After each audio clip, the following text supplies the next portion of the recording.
Hello friends, मैं सौरभ सुमन फिर से आपका एसएससी एग्जाम गुरु यूट्यूब चैनल पे स्वागत करता हूँ। आज मैं फिर से करंट अफेयर्स का प्रैक्टिस सेट लेके आया हूँ और आपको मैं बता दूं कि करंट अफेयर हर एक एग्जाम के लिए उतना ही जरूरी है जितना बाकी सब्जेक्ट। बाकी सब्जेक्ट के लिए आपको बुक्स प्रोवाइड किए जाएंगे, बुक्स मिल जाएंगे, नोट्स मिल जाएंगे, पर करंट अफेयर ऐसा है जो रेगुलरली अपडेट होता रहता है। आप आज से 6 महीने के बाद के एग्जाम के लिए अभी का करंट अफेयर रेगुलरली पढ़ते रहोगे तभी आपका अपडेट होगा। तो करंट अफेयर के प्रैक्टिस सेट 18 में मैं आपका फिर से स्वागत करता हूं और चलिए हम क्वेश्चंस की शुरुआत करते हैं।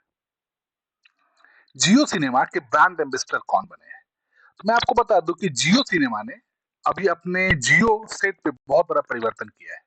अब वो लाइव क्रिकेट मैच दिखा रहे हैं और उन्होंने आईपीएल को भी लाइव दिखाने का की शुरुआत के लिए बोला है और उन्होंने अपना ब्रांड एम्बेसडर सूर्य कुमार यादव को बनाया है। देखिए एक कनेक्शन, जियो भी अंबानी जी का है, मुंबई इंडियंस भी अंबानी जी का है जो आईपीएल में होगा, और सूर्य कुमार यादव भी आईपीएल में मुंबई इंडियंस की तरफ से खेलते हैं।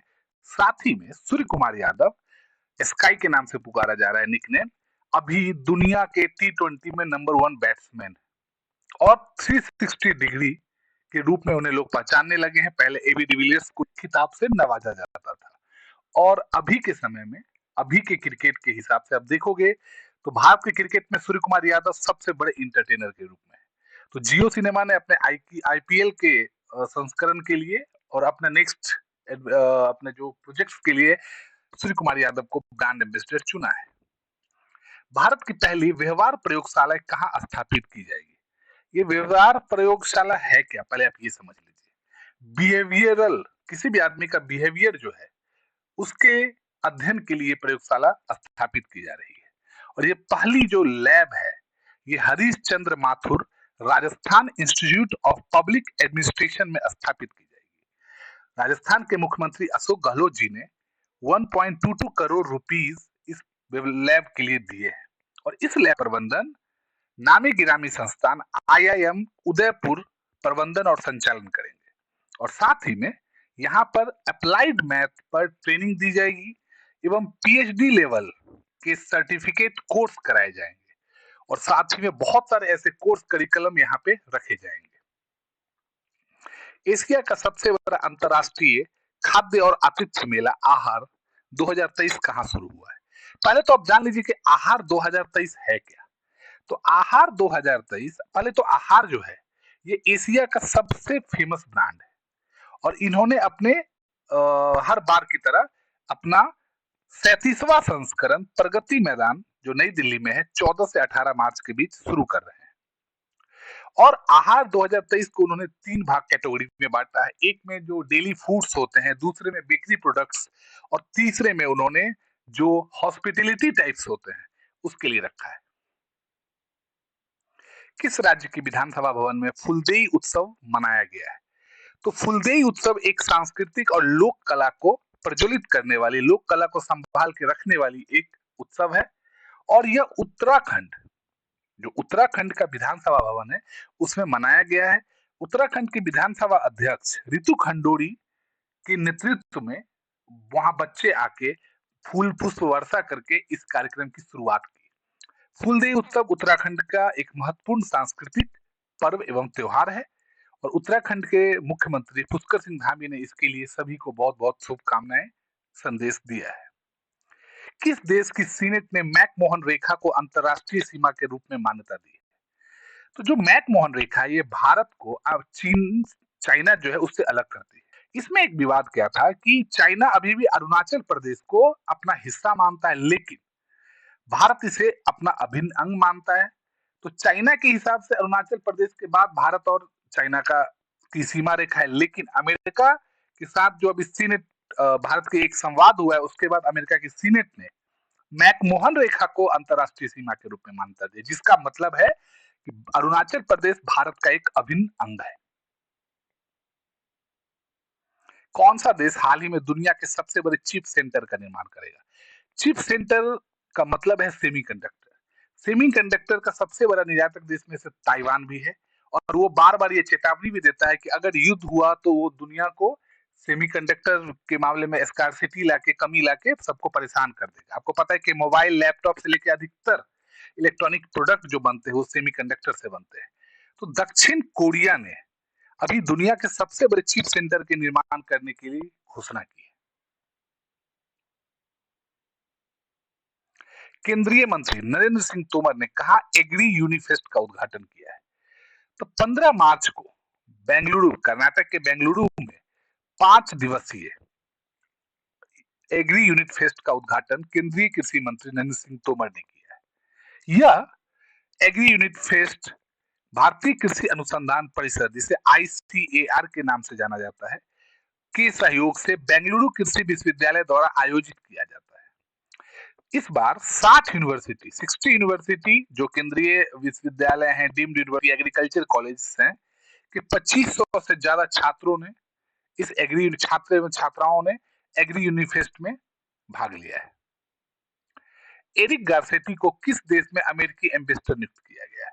तो भारत में एरिक गारसेटी को अमेरिकी एम्बेसडर नियुक्त किया गया है। वहां पे चुनाव होता है सीनेट में और वोटिंग के आधार पर यह तय होता है। और एक रोचक चीज जानिए कि जनवरी 2021 के बाद भारत में अभी तक अमेरिकी एम्बेसडर नहीं थे। तो बहुत दिनों के बाद, कम से कम 2 साल के बाद, भारत को एक अस्थायी रूप से अमेरिकी एम्बेसडर मिलेगा। भारत और किस देश ने हाल ही में संयुक्त स्मारक डाक टिकट जारी किया है? तो भारत और लक्समबर्ग ने 75 साल 15 मार्च 2023 को अपनी मित्रता का 75वां साल मनाते हुए जश्न मनाने के साथ साथ संयुक्त स्मारक डाक टिकट जारी किया है। संयुक्त भारत सिंगापुर अभ्यास बोल्ड कुरुक्षेत्र में कहां संपन्न हुआ है? तो वो ऑपरेशन बोल्ड कुरुक्षेत्र जो है, यह भारत और सिंगापुर के अभ्यास को बताता है। 6 से 13 मार्च को यह जोधपुर जो मिलिट्री स्टेशन है, वहां पे 13वें संस्करण के रूप में हुआ था। हाल ही में आई रिपोर्ट के अनुसार किस राज्य में सबसे कम साक्षरता दर है? तो हर बार की तरह बिहार सबसे कम साक्षरता दर है और यह साक्षरता दर है 61.8%। अरुणाचल प्रदेश इसके बाद आता है 65.3%, राजस्थान 66.1% और सबसे ज्यादा साक्षरता केरल में है 94%। तो ये हम सब के लिए बहुत ही शर्मनाक विषय है कि भारत में बिहार अभी तक सबसे कम साक्षर राज्य के रूप में है। सरकारी सर्वेक्षण के अनुसार कितने प्रतिशत ग्रामीण परिवारों के पास शौचालय की सुविधा नहीं है? जबकि भारत के प्रधानमंत्री शौचालय योजना के हिसाब से सभी को शौचालय देने के लिए नई नई योजनाएं आ रही है, लेकिन फिर भी भारत में ग्रामीण परिवारों के 21% परिवारों के पास शौचालय की सुविधा नहीं है। अनुसंधान में सहयोग को मजबूत करने के लिए भारत ने किस देश के साथ समझौता किया है? तो भारत ने अपने पुराने पार्टनर, सहयोगी स्वीडन के साथ अंतरराष्ट्रीय अनुसंधान, रिसर्च जिसे कहते हैं, में सहयोग को मजबूत करने के लिए समझौता किया है। अमेरिका और ब्रिटेन किस देश को परमाणु ऊर्जा से चलने वाली पनडुब्बियां उपलब्ध करवाएंगे? तो सिर्फ पनडुब्बियां उपलब्ध नहीं करवाएंगे, अमेरिका और ब्रिटेन ने ऑस्ट्रेलिया के नाविकों को अपने जो परमाणु पनडुब्बी क्षेत्र है वहां पे प्रशिक्षण भी देंगे और 2027 के बाद वो सीमित रूप से परमाणु पनडुब्बियां ऑस्ट्रेलिया को उपलब्ध करवाएंगे। इसके पीछे एक कूटनीतिक है। अमेरिका, ब्रिटेन, ऑस्ट्रेलिया चीन के खिलाफ लगातार मुखर रहे हैं। तो इसके एवज में ऑस्ट्रेलिया को मजबूत करने के लिए अमेरिका और ब्रिटेन उन्हें ये परमाणु पनडुब्बियां उपलब्ध करवाएंगे। हाल ही में केंजाबुरो का निधन हुआ है और वो कौन थे? तो केंजाबुरो एक बहुत ही बड़े लेखक थे और उनका निधन हाल ही में हुआ है। स्विस फर्म आईक्यू एयर की हाल ही में आई रिपोर्ट के अनुसार दुनिया का सबसे प्रदूषित देश कौन सा है? देखिए, दुनिया का सबसे प्रदूषित देश 4 है। 4 जो एक देश है वो दुनिया का सबसे प्रदूषित देश है। भारत पिछले साल दुनिया के सबसे प्रदूषित देश में 5वें नंबर पर था, लेकिन इस बार वो 8वें नंबर पर है। और मैं आपको बता दूं कि दुनिया के सबसे प्रदूषित शहर में आप देखोगे तो सबसे प्रदूषित शहर जो पीएम लेवल 2.5 होता है, उसमें लाहौर है जो पाकिस्तान में है, होटन है जो चीन में है, भिवारी जो भारत में, मतलब थर्ड रैंक पे भारत आ रहा है, दिल्ली फोर्थ रैंक पे है भारत, पेशावर पाकिस्तान, फिर उसके बाद दरभंगा जो बिहार में है। और भारत में के बारे में कहा गया है कि भारत का 20 से 30% जो प्रदूषण है वो परिवहन के कारण आता है। और ये जो 50 देशों की लिस्ट निकली है उसमें 39 50 शहरों की जो लिस्ट है उसमें 39 39 शहर भारत के हैं। तो ये भारत के लिए बहुत ही दुखद विषय है और ये बहुत ही दुखद संकेत भी है और भारत के लोगों के लिए भी एक बहुत ही खतरनाक संकेत है कि आपके यहाँ प्रदूषण का लेवल कितना ज्यादा है। तो इसका सही आंसर था 4। G20 देशों के शिक्षा कार्य समूह की दूसरी बैठक हाल ही में कहाँ हुई? तो G20 के जो देश हैं उनके शिक्षा कार्य समूह की दूसरी बैठक जो हुई है वो अमृतसर में हुई है। पंजाब के जो अमृतसर है वहां पे हुई है। हाल ही में अभ्यास लापरोस के तीसरे संस्करण का आयोजन किसके द्वारा किया जा रहा है? तो लापरोस एक समुद्री जो बहुपक्षीय समुद्री अभ्यास है और इसके प्रथम संस्करण को फ्रांस के द्वारा जो है 2019 में शुरू किया गया था और ये क्वाड देशों के लिए एक महत्वपूर्ण है और भारत ने इस बार लापरोस का आयोजन किया है। किसे हाल ही में सरस्वती सम्मान 2022 के लिए चुना गया है? तमिल प्रसिद्ध तमिल लेखिका शिव शंकरी को उनके पुस्तक सूर्यवंशम के लिए सरस्वती सम्मान 2022 के लिए चुना गया है। हाल ही में 3 साल की पाबंदियों के बाद किस देश ने पर्यटकों के लिए अपनी सीमा खोली है? तो ऑब्वियसली चीन ने। और क्यों खोली है और इससे पहले 3 साल क्यों बंद की थी? सबको पता है कि कोरोना जो बीमारी आई है वो चीन के वुहान शहर से आई है। चीन इस बात को नकार रहा है, WHO का कोई वजूद नहीं है ये बताने के लिए सच्चाई। लेकिन दुनिया को पता है कि चीन के कारण ये कोरोना दुनिया भर में फैला, अर्थव्यवस्था से लेके मानसिक से लेके लोगों की क्षति हुई है। और उन्होंने अभी फिर कुछ दिन पहले खबर आई हुई थी कि वहां पे फिर से कोरोना का लहर आया है, लेकिन अब चीन ने अपने सीमाएं पर्यटकों के लिए खोल दी। हाल ही में अशोक लीलैंड ने कहा all women production line launch की है।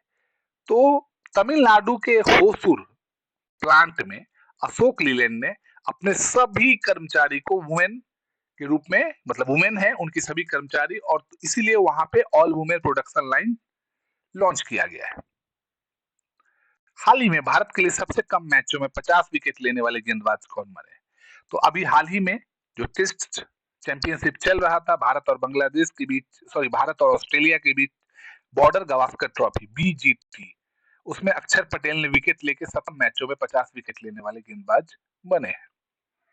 हाल ही में किसने स्वतंत्रता के लिए भारत का संघर्ष गांधीवादी युग नामक पुस्तक का विमोचन किया है?